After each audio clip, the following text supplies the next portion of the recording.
प्राजक्ता मंत्रामध्ये तुमचं स्वागत आहे मित्रांनो. सो आजचा आमचा लेक्चर आहे, लेक्चर नंबर 7 आहे. ठीक आहे, तर ज्यांनी कोणी आधीचे लेक्चर बघितले नाहीये त्यांनी आधीचे लेक्चर बघून घ्या. त्यानंतरच तुम्ही इथं या. ठीक आहे, तर याची प्लेलिस्ट मी डिस्क्रिप्शन लिंकमध्ये देऊन जाईल. ओके.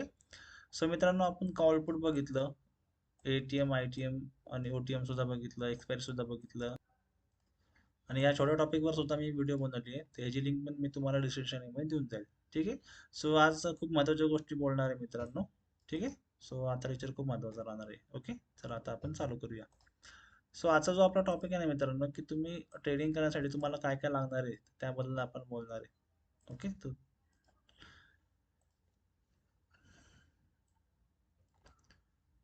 तर मित्रांनो, ट्रेडिंग करण्यासाठी तुम्हाला आहे ना ॲनालिसिस लागणार आहे, सायकोलॉजी लागणार आहे, कॉमन सेन्स लागणार आहे. ठीक आहे. हो, कॉमन सेन्स सुद्धा लागणार आहे तुम्हाला ट्रेडिंग करण्यासाठी. ठीक आहे. तुम्हाला प्रॉफिटेबल होण्यासाठी ट्रेडिंग कॉमन सेन्स सुद्धा लागणार आहे. ओके. आता अनालिसिस मध्ये काय येणार माहिती आहे का मित्रांनो? आता ट्रेडिंग, खूप जणांची ट्रेडिंग करायची पद्धत खूप वेगवेगळी असते. ठीक आहे. आता ट्रेडिंग करण्यासाठी प्राइस ॲक्शन आलं, इंडिकेटर आलं, ऑप्शन चेन अनालिसिस आलं, न्यूज बेस आलं, परत मेनीवर पण आलं. ठीक. आता तुम्ही मला जर विचारलं तर मी प्रॉपर प्राइस ॲक्शन वरती काम करतो. ठीक आहे. आता खूप जण इंडिकेटर सुद्धा यूज करतात. ठीक आहे. पण इंडिकेटर कसं आहे, इंडिकेटर वरती कोणताही व्यक्ती प्रॉफिटेबल होऊ शकत नाही. ठीक आहे. इंडिकेटरच्या आधी तुम्हाला चार्ट ट्रेडिंग आली पाहिजे. ठीक आहे.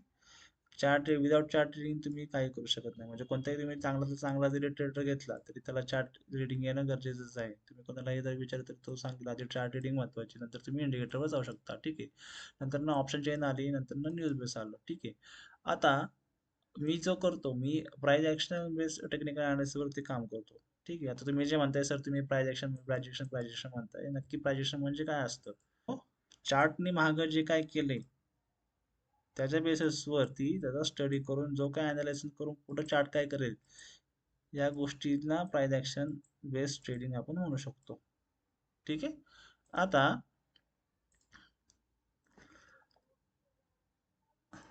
ठीक आहे, त्यामुळे मी प्राइस ॲक्शन बेस करतो.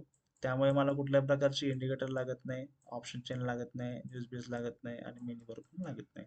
ओके. आता आपण जर हा हा जर आपण पार्ट साईडला ठेवला, हा आपण पार्ट फोटो साईडला ठेवूया. ह्यानंतर ना आपल्याला जे लागतं ते लागते सायकोलॉजी. ठीक आहे. आता जे लोक जुने आहेत किंवा जे लोक ट्रेडिंग करतात त्यांना माहिती मी कशाबद्दल बोलतोय. आता सायकोलॉजी मध्ये काय ते माहिती आहे का मित्रांनो? समजा तुम्ही जर अनालिसिस केले, तुमच्या अनालिसिसच्या बेसवरती तुम्ही ट्रेड घेतलाय. ओके. ट्रेड घेतल्यानंतर ना काय होतं आपल्या मनामध्ये? ट्रेड घेतल्यानंतर ना तुम्हाला फिअर ऑफ लॉस होतो, म्हणजे तुम्हाला तुमचं प्रॉफिट गमवायची भीती असते. नंतर तुमचं एक लालचीपणा एक वाढतो. त्यानंतर तुमच्यामध्ये कुठेतरी इमोशनल ट्रिगर पण चालू होतं. तुमच्या मनात तुमचं कंट्रोल राहत नाही. ठीक आहे. म्हणजे मी असं काय सांगण्याचा प्रयत्न करतो, जर तुम्ही एखादा ट्रेड घेतलाय ना, तुम्ही त्या ट्रेडच्या टार्गेट पर्यंत बसण्याचा सुद्धा तुम्ही बसू शकत नाही. जे लोक नवीन आहे ते टार्गेट पण सुद्धा बसू शकत नाही. म्हणजे तुम्ही टार्गेटच्या येण्याच्या आधीच तुम्ही बाहेर पडतात ते. ठीक आहे. तर असं नाही झालं पाहिजे मित्रांनो. जेव्हा तुम्ही जर एखादा ट्रेड घेताय ना, तुम्ही ट्रेड घेतल्यानंतर ना त्या स्क्रीनवरती तुम्ही पीसफुली बसणं खूप महत्वाचं आहे. ठीक आहे. ते तुम्ही कधी कराल? कारण जेव्हा तुम्ही जर एखादा नवीन लोक जेव्हा ट्रेड करतो ना, त्याची सायकोलॉजी तेवढी बिल्डअप झालेली नसते. ते सायकोलॉजी बिल्डअप करण्यासाठीच तुम्हाला तुमचे जे काही तुमचं भीती आहे त्यावर तुम्हाला कंट्रोल ठेवावं लागतं. तुमच्या लालच्यावर तुम्हाला कंट्रोल ठेवावं लागतं. तुमचे जे काही चलबिचल जे चालू असते मनामध्ये, त्यावर तुम्हाला कंट्रोल ठेवावं लागतं. ठीक आहे. त्यामुळे आणि दुसरी गोष्ट कसं होतं, झालंच तर काय होणार तुम्हाला? एस-एल जाणार. आता एस-एल त्यासाठीच असतात ना, की बाबा मोठे मोठे लॉस वाचण्यासाठी एस-एल म्हणून लावतो ना आपण. तर तुम्ही ट्रेड घेताना ना तुमच्याकडे टार्गेट, स्टॉप लॉस याच गोष्टी असतात. त्याच्यामध्ये जर तुमच्या मनामध्ये काय चालत असेल किंवा तुम्ही एखादा ट्रेड घेताना तुमच्या जर हार्टबीट वाढत असेल, तर मग तुम्ही काहीतरी चुकीचं करतात. ठीक आहे. त्यामुळे ना जोपर्यंत तुम्ही तुमच्या भीतीला तुम्ही कंट्रोल करत नाही, तुम्ही लालचीला कंट्रोल करत नाही, तुमच्या इमोशनला तुम्ही कंट्रोल करत नाही, हे जर तुम्ही गोष्टी केल्या, बॅलन्स ठेवल्या, तर तुमच्यामध्ये कुठेतरी सेल्फ कॉन्फिडन्स तयार होतो. ठीक आहे. त्यानंतर तुम्ही प्रॉफिटेबल होऊ शकतात पुढं. पण अजून पण तुम्ही प्रॉफिटेबल नाही होऊ शकत. म्हणजे तुम्ही जर तुमचं अनालिसिस बरोबर आहे, तुमची सायकॉलॉजी पण तुम्ही बऱ्यापैकी व्यवस्थित केली, तरी तुम्ही प्रॉफिटेबल होऊ शकत नाही. तुम्हाला ही तिसरी गोष्ट सुद्धा करणं महत्वाचं आहे, कॉमन सेन्स. आता कॉमन सेन्स मी काय म्हणतोय माहिती का? कॉमन सेन्स का वापर लागते इथं? कारण काय गोष्टी कशा असतात माहिती आहे का? आता मी कसं आहे, तुम्हाला मी माझा एक्सपिरियन्स सांगतो. आता मी खूप जणांना मी ट्रेन सुद्धा करतो. ठीक आहे. आता जर मी एखाद्या स्टुडंटला सांगितलं ना, की बाबा 18,100 मधनं तुला 18.100 मायनस करायचे. तर हे सुद्धा लोकांना करता येत नाही. हे सुद्धा स्टुडंटला करता येत नाही.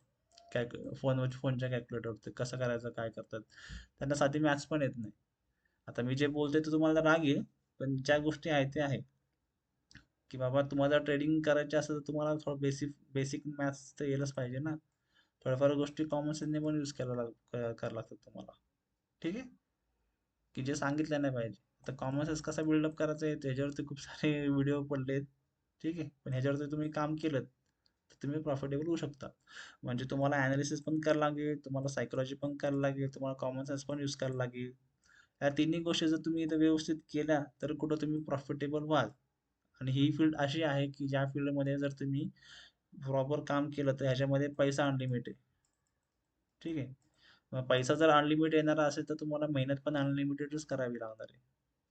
कळतंय मी काय सांगायचा प्रयत्न करतोय ते? या गोष्टी कळल्या? आता तुमच्या मनामध्ये असं आलं की ठीक आहे बाबा, analysis field psychology common sense कळलं, आता आम्हाला चालू कसं करायचंय? तर आता ते आपण पाहूया. हाऊ टू स्टार्ट म्हणजे जे नवीन लोक ते कसं चालू करू शकतात training. How to start for beginner. आता सगळ्यात सिंपल गोष्ट तुम्हाला सांगतो, माझा पहिला प्रेफरन्स काय आहे तो. तुम्ही ना फ्री व्हिडिओ आणि रील्स जे आहेत ना ते तुम्ही पाहायला चालू करा.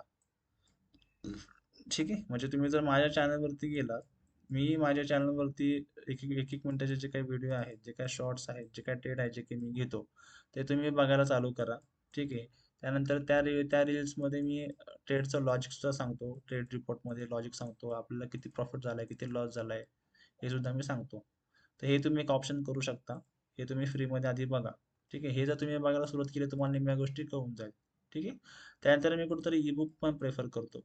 आता ईबुकमध्ये कसं आहे, reading the book might be help but थेअरीपेक्षा प्रॅक्टिकल करावं लागणार आहे. ठीक आहे. म्हणजे कशा ह्या थेरिटिकल गोष्टी आहेत. तुम्हाला प्रॅक्टिकल सुद्धा गोष्टी करणं गरजेचं आहे.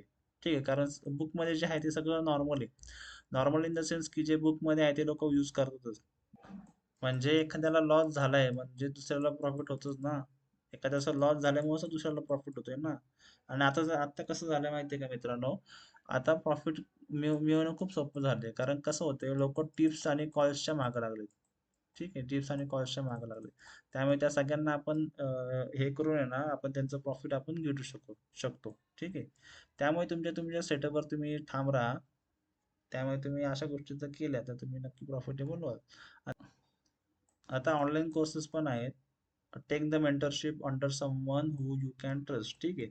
आता कसं असतं माहिती आहे का मित्रांनो, आपल्या मार्केटमध्ये ना 5 ते 6 हजार पर्यंत, 5 ते 6 हजार ते मिनिमम 1 लाखापर्यंत सुद्धा कोर्सेस आहेत.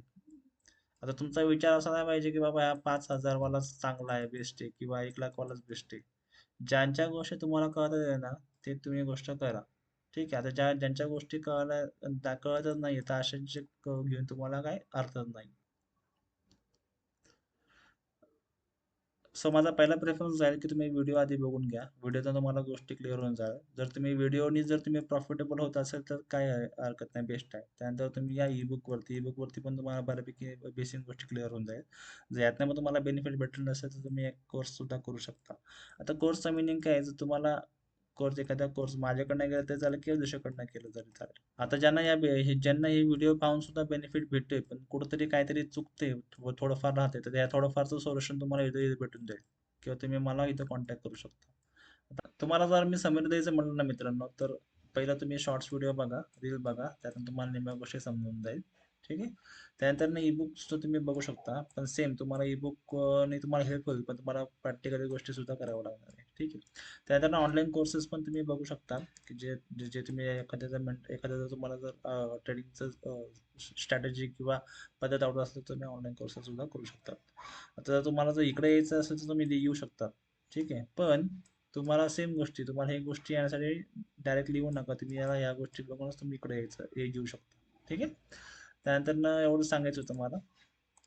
आणि तुम्हाला ही सिरीज आवडली असेल तर नक्की सांगा. ओके. आणि कसं ही सिरीज सगळ्यांना तुमच्या ट्रेडर मित्रांपर्यंत पोहोचवा. जेणेकरून त्यांना ट्रेडिंगचा बऱ्यापैकी अंदाज तरी येऊन जाईल. Okay. So thank you so much, तुम्ही व्हिडिओ वगैरे बघितले. आणि बाकीचे जे काही गोष्टी आहे की बाबा टार्गेट म्हणा, स्टॉप लॉस म्हणा, सायकोलॉजी म्हणा, बारीक बारीक जे व्हिडिओ आहेत तर त्या व्हिडिओ सगळे तुम्हाला माझ्या यूट्यूब चॅनलवरती तुम्हाला भेटून जाईल. ठीक आहे. चला मित्रांनो, भेटू आता पुढच्या व्हिडिओमध्ये.